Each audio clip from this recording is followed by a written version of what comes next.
There was once a baker who had a shop in a small town in America. This baker was not a very kind man. He never gave his customers any more bread than necessary for their money, and he never smiled. But he was a very good baker.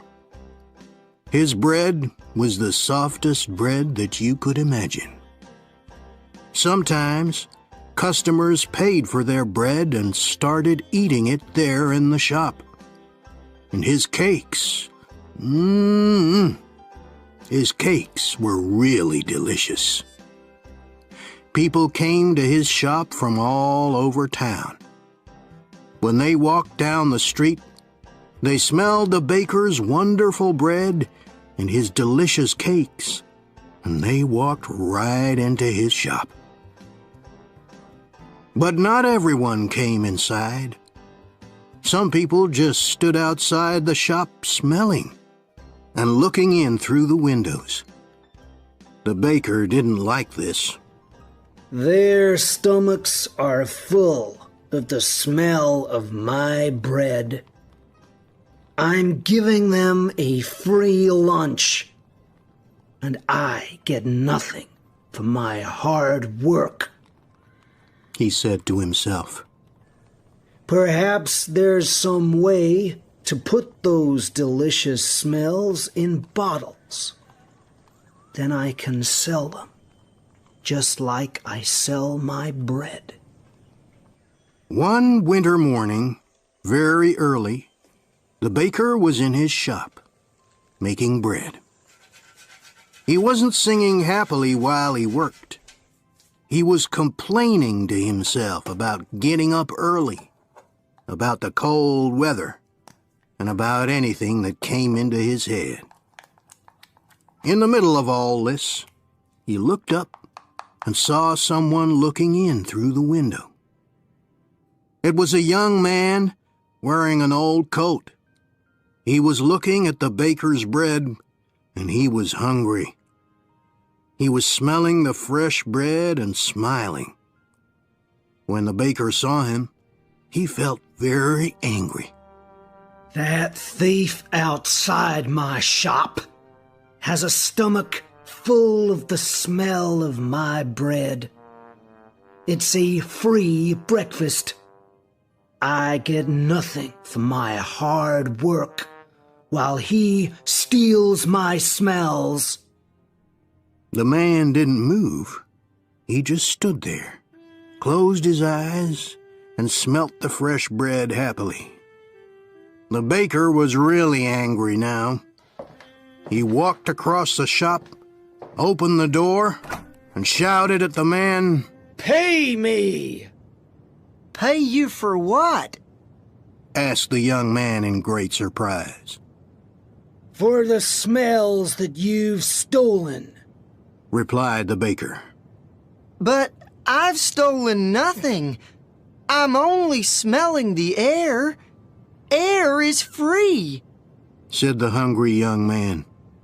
It's not free when it's full of the smells from my shop, replied the baker. Pay me now, or I'll call the police.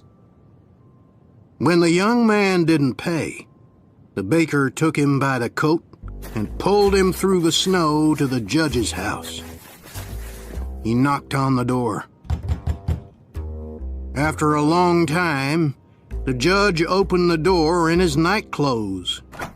He looked at the baker and the hungry young man standing outside in the street.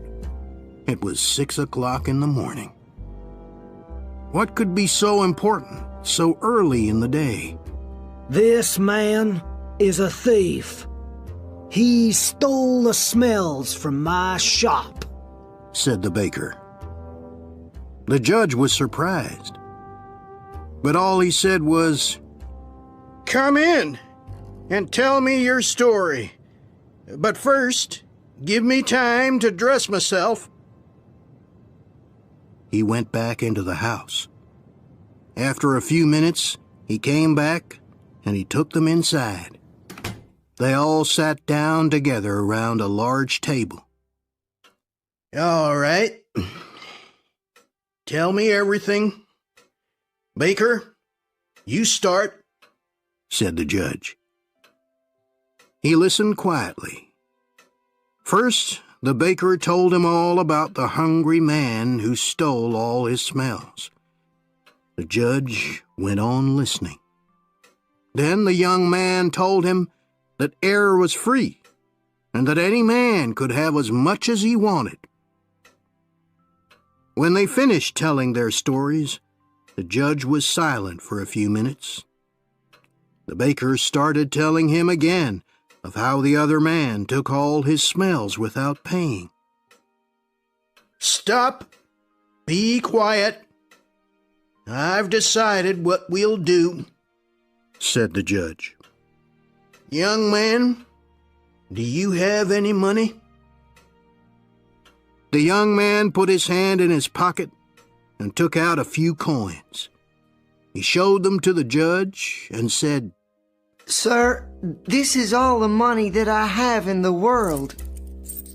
"Give those coins to me," said the judge. The young man put them into the judge's hand. "I've listened carefully to both your stories," began the judge.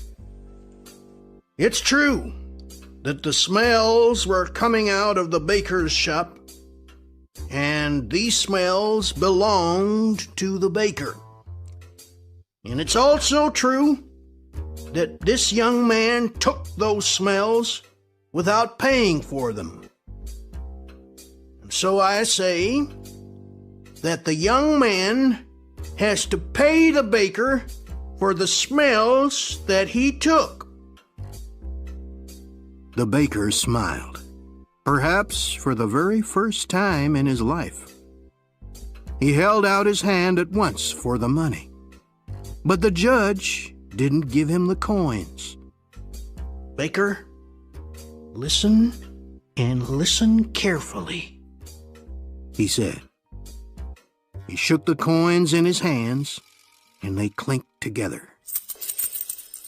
"That can pay for the smells," he said to the baker. "Give me my coins, sir," said the baker, not smiling anymore. "No," said the judge.